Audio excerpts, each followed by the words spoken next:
Don't have much time to read books? Want to make the most of your commute? Then you've come to the right place. Welcome to the What's It About channel. Don't forget to subscribe, like, and turn on notifications. Let's get started. And welcome, everyone, to today's deep dive. We are absolutely thrilled to have you here with us. Yeah, we have a really incredible journey today. We really do. Today we are embarking on a deep dive through time, culture, and the deeply personal architecture of memory. Right. We are looking at a widely acclaimed work of Turkish literature, a novel that has just left an indelible mark on how people understand their own history. The book is called Umut, or its full title, Umut Hayat Akan Bir Sürdür, written by the celebrated author Ayşe Kulin.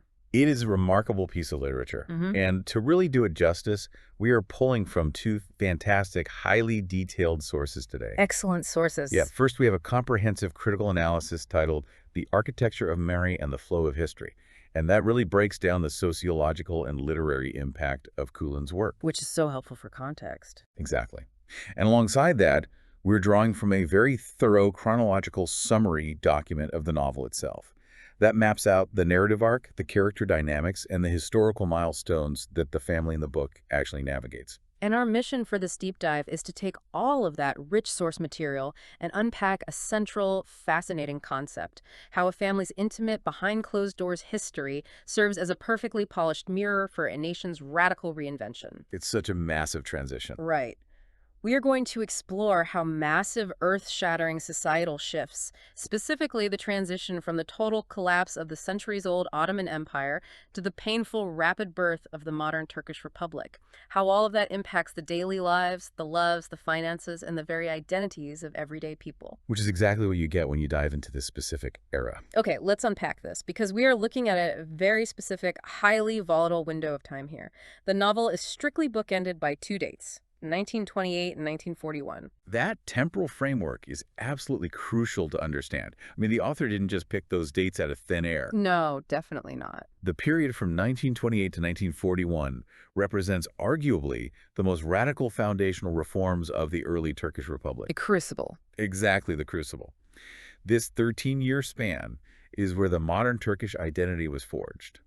And the story kicks off right in the shadow of the 1928 alphabet reform. Right. Now, to understand the gravity of this, we have to look past the mere administrative act of changing from the Arabic-based Ottoman script to the Latin alphabet. It wasn't just a spelling update. Not at all. The sources point out the profound psychological and cultural impact of this reform.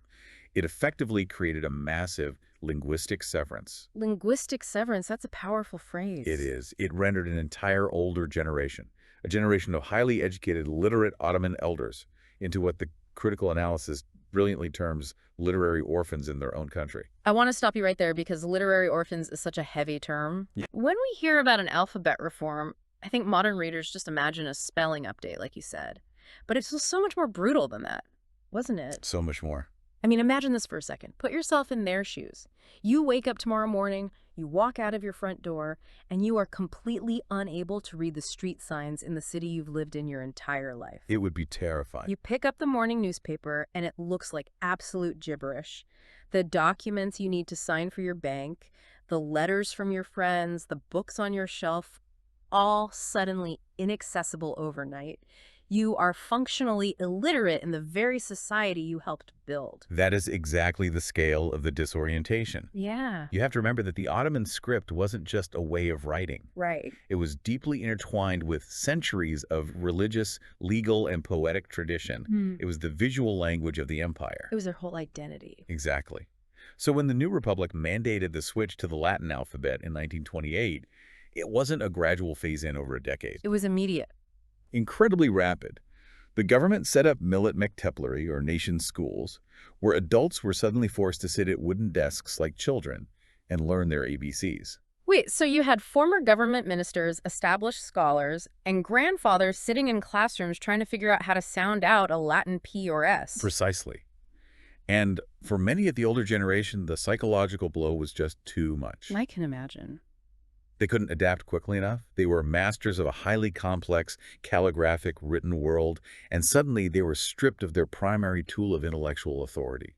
They lost their voice, essentially. They couldn't read the new laws being passed. They couldn't read the news. They couldn't even leave written instructions for their businesses without help from the younger generation. Wow. The power dynamic within families flipped overnight. Children who learned the new alphabet in primary school were suddenly translating the world for their grandparents. That is a staggering cultural displacement. And what the sources highlight is how this linguistic severance acts as a metaphor for the physical displacement the family had already endured. Right, the physical migration. Remember, this family was previously forced to migrate from their ancestral lands in Bosnia, which was once the apple of the Ottoman eye, all the way to Istanbul, due to shifting geopolitical borders and international treaties. They lost everything. They lost their physical homeland, and then a generation later, they lose their cultural and linguistic homeland.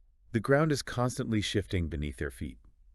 And what Kulin illustrates so well in Movement is that history doesn't give you time to catch your breath. It really doesn't. Right after the shock of the alphabet reform in 1928, we hit 1929. The Great Depression. Exactly. Yeah. Now, we often think of the Great Depression purely in terms of Wall Street crashes and American breadlines. Right, we have a very Western-centric view of it. But the sources detail how the economic shockwaves rippled all the way to the urban elite in Istanbul. Wow.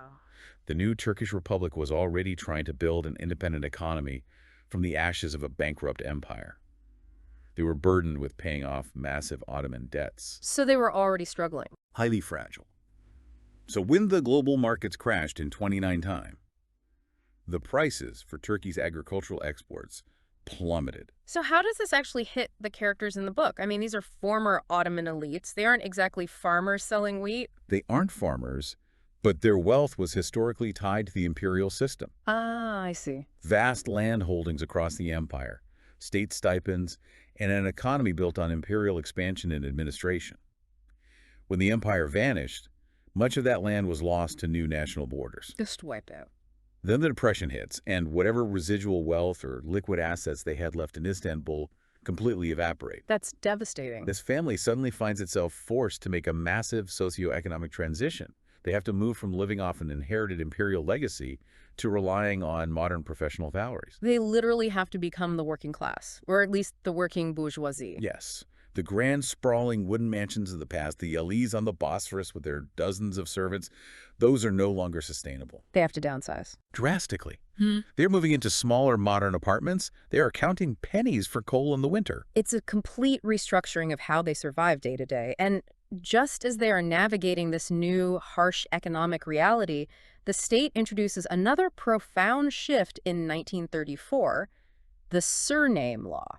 Another massive change. Now, I find this part absolutely fascinating. Before 1934, people in the Ottoman Empire generally didn't have Western-style family surnames. That's right. For centuries, the Ottoman society operated without formal hereditary last names for the vast majority of its Muslim population. So how did they identify themselves? You were known by your given name and then perhaps by your father's name, like Ali, son of Hassan, or by a title, a military rank, or your place of origin like Bosnali, meaning from Bosnia. But the new republic demands modernization. They are trying to build a centralized European-style nation-state. Right, you need standardization for that. Exactly. And you can't run a modern census, you can't conscript a modern army, and you certainly can't collect modern taxes if half the men in a village are named Mustafa, son of Mehmet.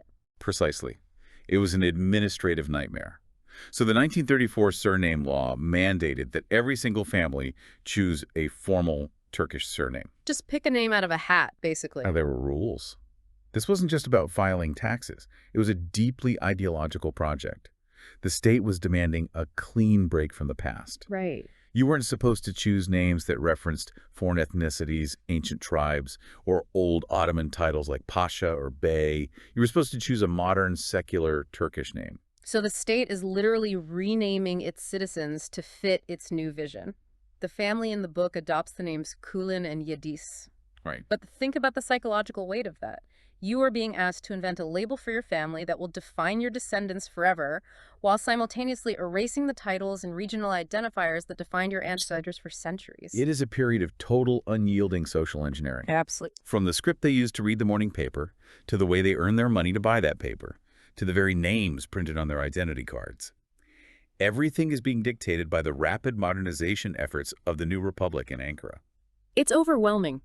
The question that naturally arises, and the one that Kulin explores so masterfully, is how do individuals actually cope when the rug of history is repeatedly pulled out from under them? Yeah, how do you survive that? How do you maintain a cohesive sense of self when the state essentially tells you your entire past is obsolete? And Kulin answers that question through flesh and blood. Because we aren't just talking about abstract history here. No, these are real people. Exactly. One of the most compelling aspects of Umut is that Ayşe Kulin is blurring the line between biography and fiction. These characters are her actual family, right? Yes, the characters we are talking about aren't just figments of a novelist's imagination, they are her actual ancestors. She reconstructed their lives, their dialogue, and their internal struggles from real historical documents, personal letters, and family memories. This brings a phenomenal layer of authenticity to the work. It really does. The critical analysis refers to her style as sentimental realism. Sentimental realism. She isn't writing a dry historical treatise, but she also isn't writing a melodramatic soap opera.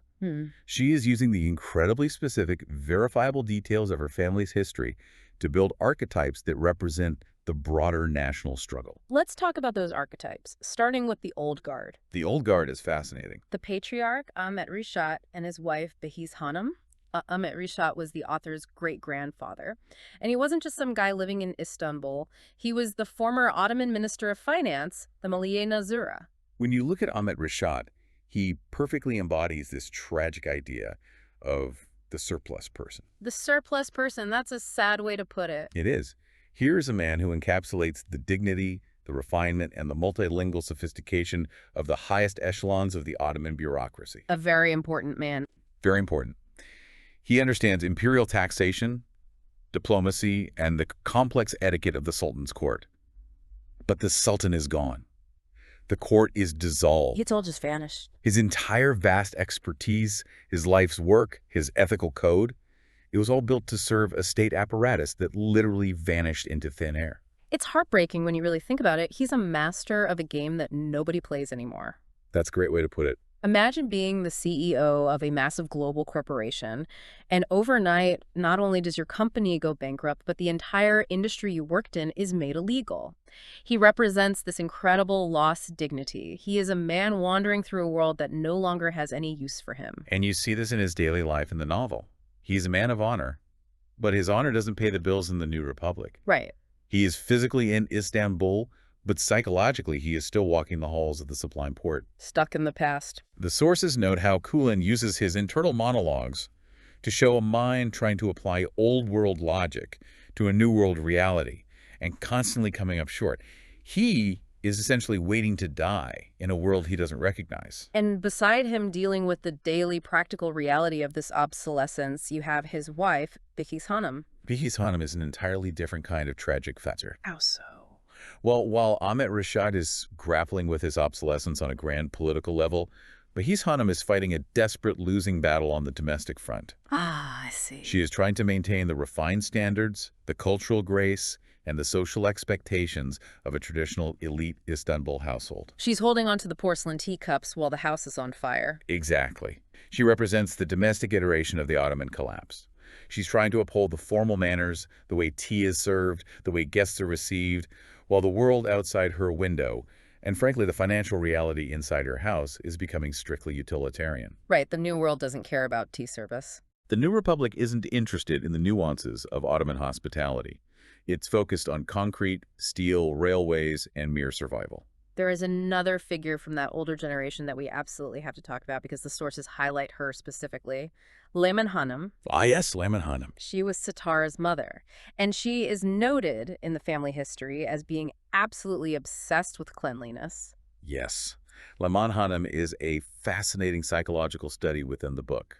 Her obsession with cleanliness and order is extreme. It's like when people stress clean their entire house before a big exam or a stressful life event, except her stress was the literal collapse of a 600-year-old empire. That is a perfect analogy. You can easily analyze her behavior as a desperate psychological defense mechanism. Trying to control something. The macro environment of the country is in total messy, chaotic upheaval. Borders are changing, alphabets are changing, armies are marching, the economy is crashing. She has absolutely zero control over any of that. So what does she do? She exerts absolute tyrannical control over the microenvironment of her home. the only thing she can control. She scrubs the floors until they are raw. She demands perfect order. If she can't control the fall of the Sultanate, she can at least control the dust on her credenza. It's deeply sad, but so human. But Kulin doesn't just leave us wallowing in the tragedies of the old guard. No, she doesn't. She brilliantly contrasts them with the new generation, the people who are actually thriving in this new environment. And this brings us to the characters of Muhyiddin Kulin, the author's father, and his wife Sita Hanyam, the author's mother. Muhyiddin represents an entirely different archetype. If Ahmet Reşat is the ghost of the past, Muhyiddin is the blazing engine of the future. The new man. He is the ultimate new Republican man. He was educated in Germany, which is a crucial detail. Why is the German education so important to his character? Because it represents a shift from the French-influenced literary diplomatic education of the late Ottoman elite to the highly pragmatic, technical engineering-focused education prized by the new republic. He's a builder. Muhyiddin is a civil engineer. Unlike Ahmet Reşat, whose work was administrative bureaucratic and tied to the imperial court, Muhyiddin's labor is literal and physical. He is a technocrat. He is out there in the dust, the mud, and the harsh sun, literally pouring the concrete for the infrastructure of the modern state. He's building the roads, the bridges, the railways that are physically tying this new nation together. Exactly. And his career forces the family into a highly mobile, nomadic lifestyle. Very different from the old mansions. Very different. They aren't sitting in a decaying mansion by the Bosphorus. They are moving from one dusty construction site in Anatolia to another. Following the work. Their physical movement mirrors the expansion and consolidation of the new republic. They go where the state needs them to build. And then you have Sitare Hanım Muhyiddin's wife, who serves as this incredible, vibrant bridge between these two very different worlds. She is a very unique character. She is the granddaughter of the grand old finance minister Ahmet Reşat. She's the daughter of the cleanliness-obsessed Leman Hanım, so she was raised in that stifling, anxious, decaying Ottoman atmosphere. But the sources describe Sitar as fun-loving, childlike, and full of immense vitality. She doesn't share her mother's paralyzing anxiety, and she doesn't share her grandfather's political despair. She takes the elegant Ottoman grace, the inherited refinement of her lineage, and she brings it right into the highly practical, highly mobile, and sometimes very rugged life of an engineer's wife. It's quite a contrast. She's the woman who can set a perfectly refined dinner table inside a temporary housing shack next to a railway construction site in the middle of nowhere. What's fascinating here is that this marriage, this specific union between Muhyiddin and Sitar, offers us a profound insight into how the Republic actually succeeded on a sociological level. How so? Well, the critical analysis points out that the modern Turkish Republic wasn't just built by politicians like Ataturk signing decrees in the new capital of Ankara. Laws don't build a culture. Right, you can decree an alphabet, but you can't decree a lifestyle. Exactly. The new culture was built by everyday families who managed to synthesize the elegant tradition of the past with the idealistic modernism of the present. The best of both worlds. Muhyiddin provided the structural framework, the engineering, the forward momentum. He was the literal builder. And Sitar. But Sitar provided the cultural continuity. She ensured that the grace, the art, and the humanity of their heritage weren't entirely sacrificed on the altar of progress. Their marriage is the synthesis that makes the modern Turkish identity possible. I want to pause here and ask you, the listener, to think about your own family tree for a moment. Think about your parents, your grandparents, or your great-grandparents. It's an important exercise. How much of your current career, your lifestyle, your values, or even your deep-seated anxieties are a direct reaction to the economic or political realities they faced? Probably a lot more than we realize. When we look at the Kulin family, we see so clearly how the shockwaves of history dictate the trajectory of the next generation. Muhyiddin became an engineer because the new country desperately needed building. He didn't become a court official because the court was gone. Right. Leman Hanım became an obsessive cleaner because her world was falling apart. Our personal histories, our very personalities, are always in this intricate dance with macro history. That dance between the deeply personal and the sweepingly historical brings us to the very title of the book, which really holds the key to its underlying philosophy. Umut. Yes, but specifically the subtitle, Hayat Akan Bir Sudur, which translates to Life is a Flowing Water. It sounds like a beautiful poetic flourish, but the sources emphasize that this is actually Kulin's central, hard-hitting philosophical inquiry. Yes, Kulin posits that history is an irresistible, relentless current. You can't stop it. In the context of the years between 1928 and 1941, that water of reform was sweeping away centuries-old structures with a speed that is almost hard to comprehend today. Just massive tidal waves. The Islamic Caliphate, the Arabic script, the traditional clothing laws like the banning of the fez hat, the old imperial hierarchies, the religious courts, they were all caught in this massive, overwhelming tidal wave of modernization. And the philosophy she presents is stark. To resist this current is to drown. Exactly. You cannot stand in the middle of a rushing, raging river and demand that the water stop flowing just because you liked where you were standing. That is the tragedy of Ahmet Reshat. He tries to stand firm in the rushing water, and it simply washes away the ground beneath him. He drowns in his own obsolescence. Which brings us to the main title of the novel, A Movement, which translates to hope. Right. Now, I want to ask you again, listener, when you hear the word hope, what comes to mind? Usually something positive, right? Do you think of a passive, sunny optimism, sitting around looking at the bright side, wishing for things to magically get better? Because in the context of this deep dive and in the gritty reality of Kulin's narrative, hope is radically redefined. Hope is not passive. No, it's not. Hope is a stubborn, bleeding knuckles survival mechanism. That is a crucial distinction, and the analysis makes it very clear. The umut, referenced in the title, is not about wishing the river would stop. Right.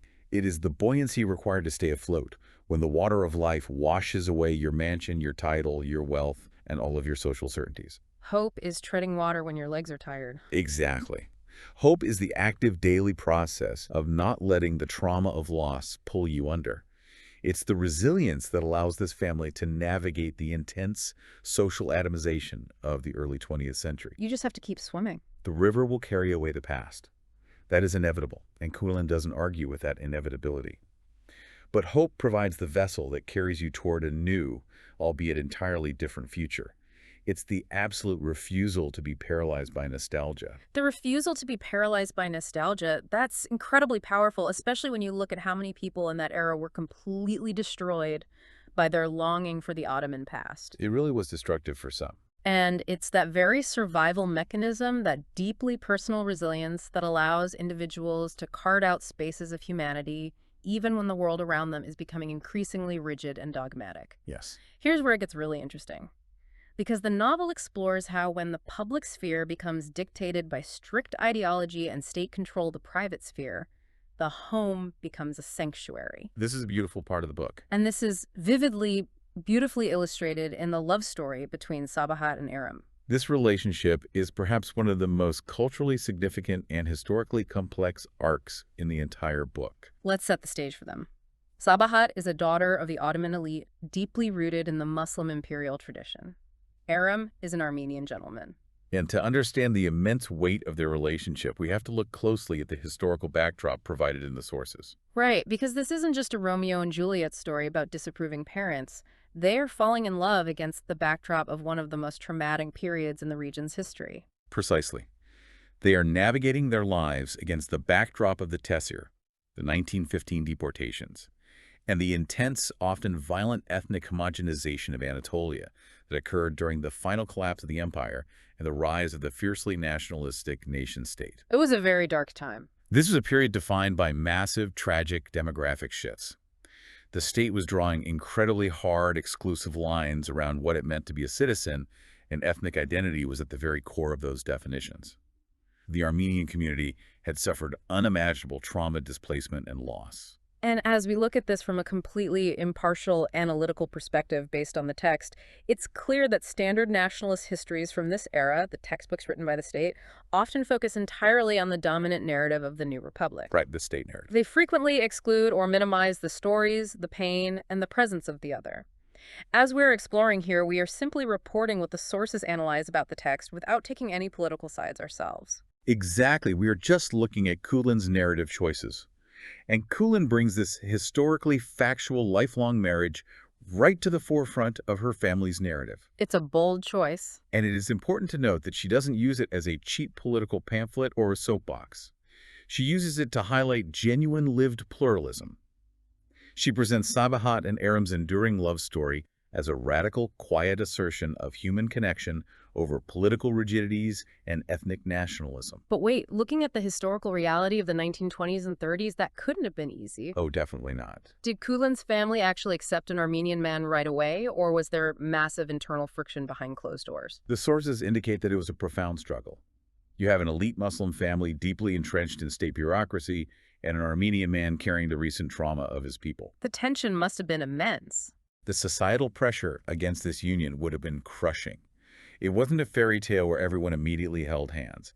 It required immense courage from both Sabahat and Aram to insist on their love when the world outside their window was telling them they were historical enemies. If we connect this to the bigger picture, Kulin is showing us that while the state was rapidly redefining what it meant to belong, often in highly exclusive terms, the private sphere, the home, the marriage bed, acted as a safe harbor. A sanctuary. It was a fortress for humanistic values that were otherwise being discarded in the public arena. That's exactly it.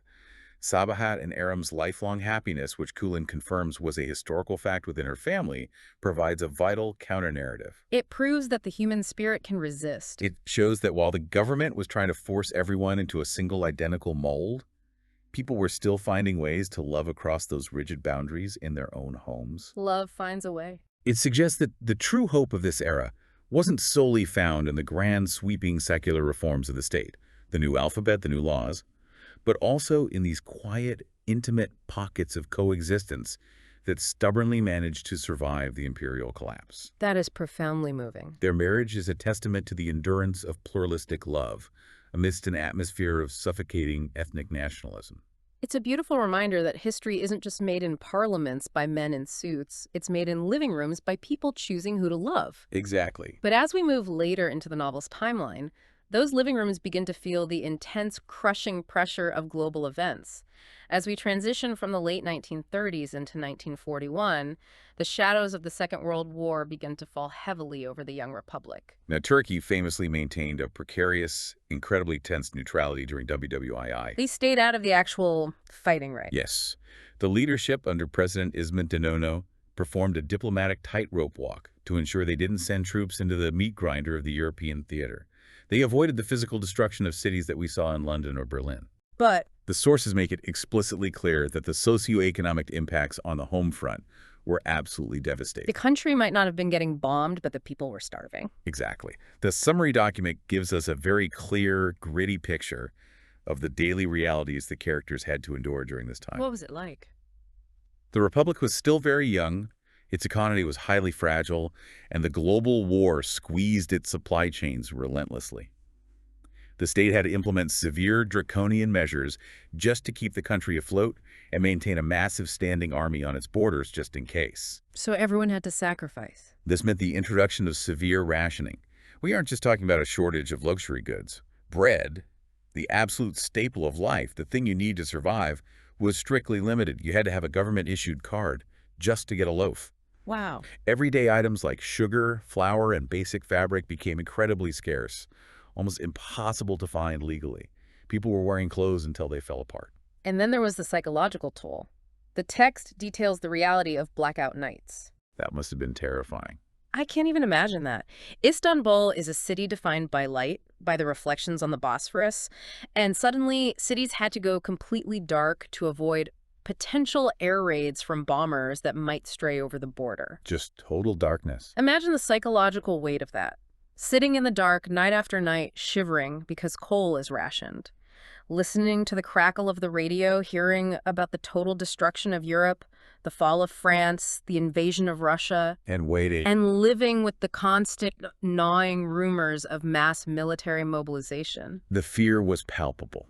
Every family lives with the dread that at any moment the neutrality could break, the diplomatic tightrope would snap, and their sons, husbands, and brothers would be sent to the front lines. It completely changed the atmosphere of the city. The atmosphere in Istanbul undergoes a massive transformation in Kulin's writing. The city that was once the glittering cosmopolitan capital of a sprawling empire loses its imperial glory completely. It becomes a city of shadows. It becomes culturally subdued, stripped of all luxury, painted in shades of gray, and deeply, deeply anxious. It's an atmosphere of intense austerity and paranoia, and it's within this pressure cooker of the WWII era that the novel addresses one of the most controversial, painful policies of the period. the Varlock Vergisi, or the wealth tax. This is a heavy topic. This was implemented in 1942, right at the edge of the novel's timeline, and its shadow looms large over the end of the book. The sources highlight that this tax is a critical focal point for understanding the era's complexities. Again, just reporting impartially from the analysis here. When we talk about the wealth tax of 1942, we aren't just talking about a minor hike in income tax to fund the military.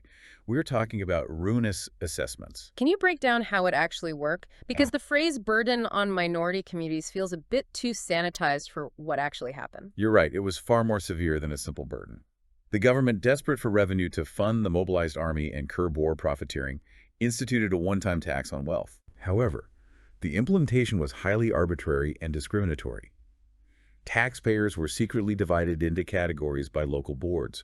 Muslims paid a certain rate, but non-Muslim minorities, Armenians, Greeks, and Jews, were assessed at astronomically higher rates, often far exceeding their total actual net worth. So they were given tax bills that were literally impossible to pay, even if they sold everything they owned. Exactly. They were given incredibly short deadlines, sometimes just 15 days, to pay these exorbitant sums in cash. 15 days. When they inevitably couldn't pay their properties, businesses, and personal belongings were seized and auctioned off at rock-bottom prices. That's devastating. And if that still didn't cover the arbitrary assessment, the male heads of the household were sent to forced labor camps in eastern Turkey, most infamously the brutal camp at Askale and Erzurum, to physically work off the debt by shoveling snow. Many elderly men died there. It was essentially a state-sanctioned wealth transfer that financially decimated the non-Muslim bourgeoisie of Istanbul.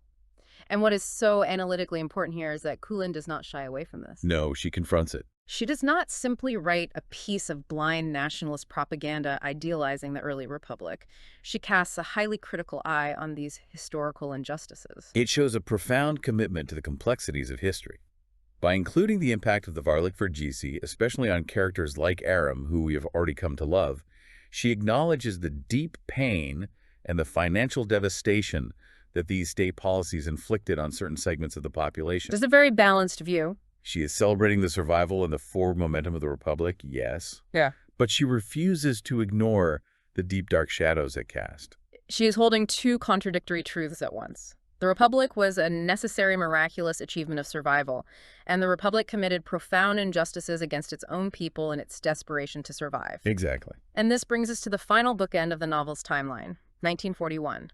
This year is incredibly significant, not just historically as the world burns, but personally for the author. Yes. The year 1941 marks the birth of Ayşe Kulin herself. That birth signifies a profound narrative shift in Kulin's overarching literary project. The critical analysis points out that 1941 is the exact moment the story transitions from being an inherited memory tales passed down from her parents, Muhittin and Sater, and her grandparents, to her own lived experience. It's the passing of the baton. Everything before 1941 was history she had to reconstruct.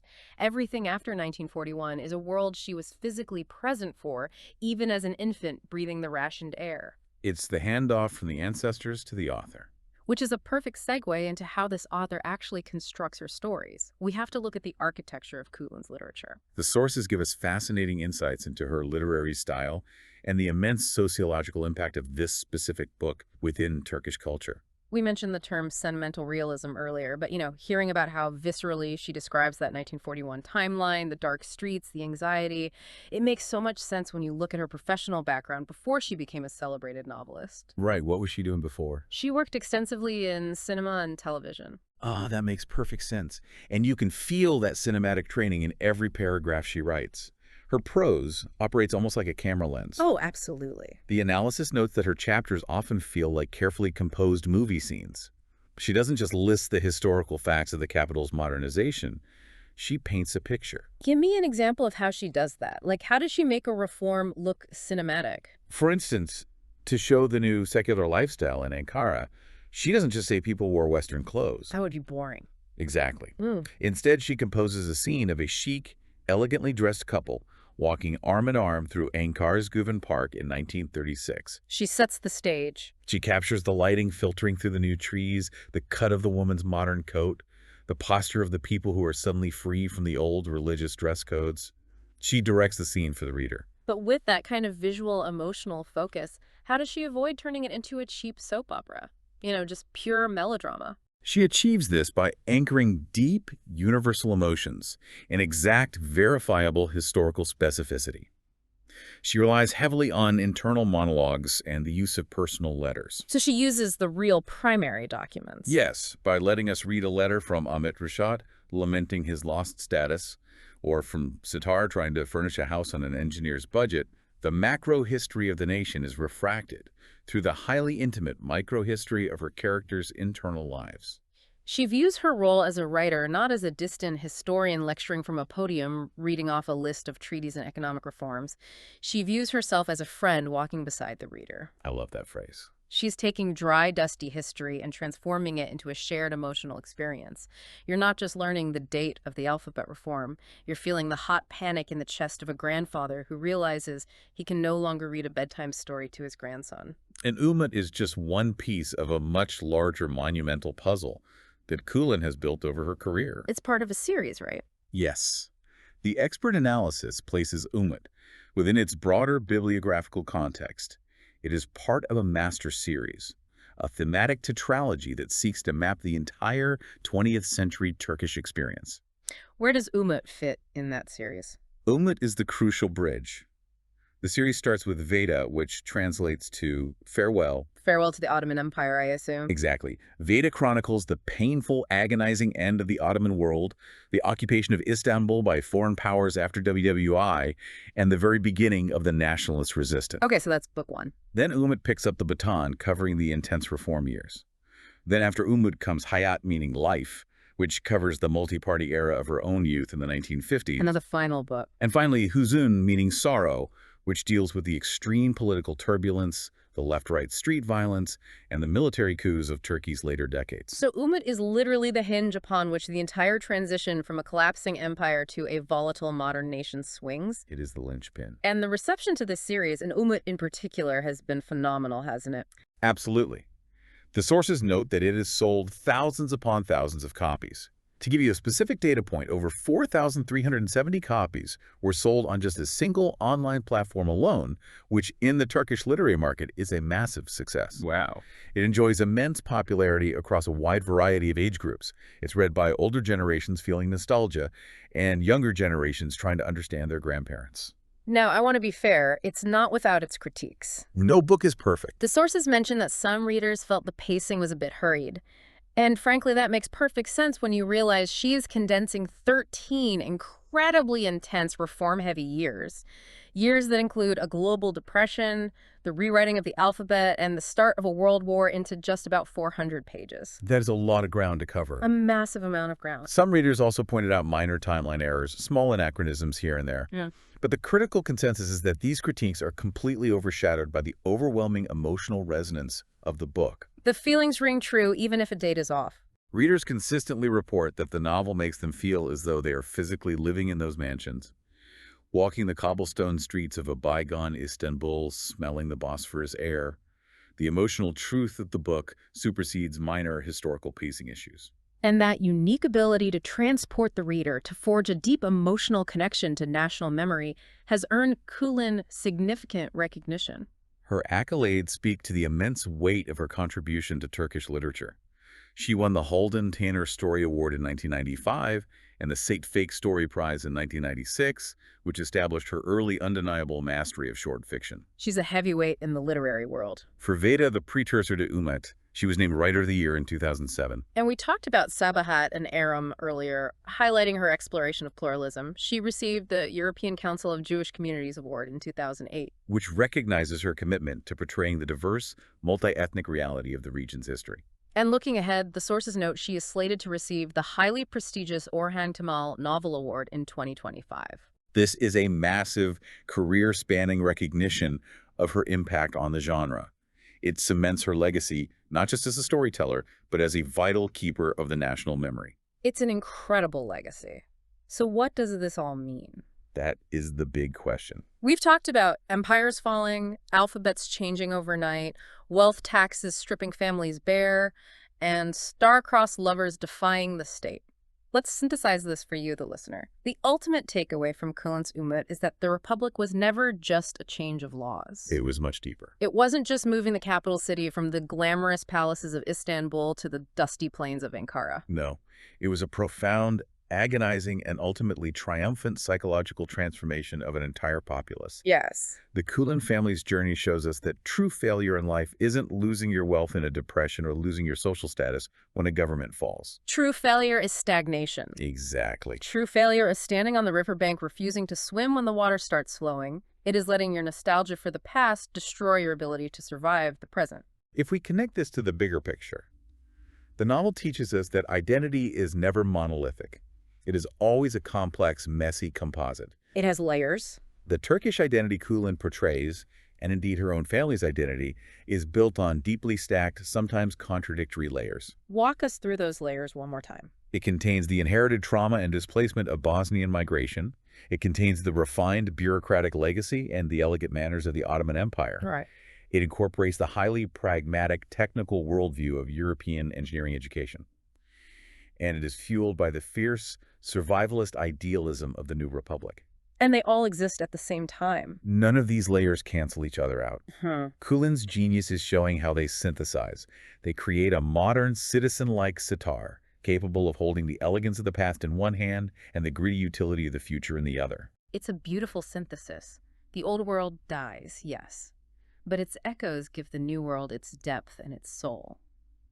The river flows, washing away the structures we thought were permanent, the thrones, the scripts, the mansions, but the current itself gives us the momentum to build something new. It does. Umut is ultimately a story of survival, of pluralism in the darkest of times, and of the gritty, unyielding nature of hope. This raises an important question, one I'd like to leave you with as we conclude our analysis of Umut. Please do. We've spent this time seeing how a few short years can entirely rewrite the rules of society, rendering old elites obsolete and forging new nations out of the ashes of empires. The flowing river. If history truly flows like water, constantly and inevitably reshaping the landscape of nations, laws, and alphabets, are the cultural identities and the political borders we hold on to so fiercely today merely temporary constructs? That's a haunting thought. We think of our modern identities as permanent, just like Ahmet Reşat thought the Ottoman Empire was permanent. Precisely. If the river of time eventually washes away every grand monument, every constitution, and every institution we build, perhaps the only true constant we can ever rely on, the only thing that truly survives the flood across generations, is the human connection we forge in the private sanctuary of our lives. That's all from us for now. If there are books you wish you could listen to a summary of, don't forget to write them in the comments. Maybe our next content will be the book you suggested. Stay healthy and happy.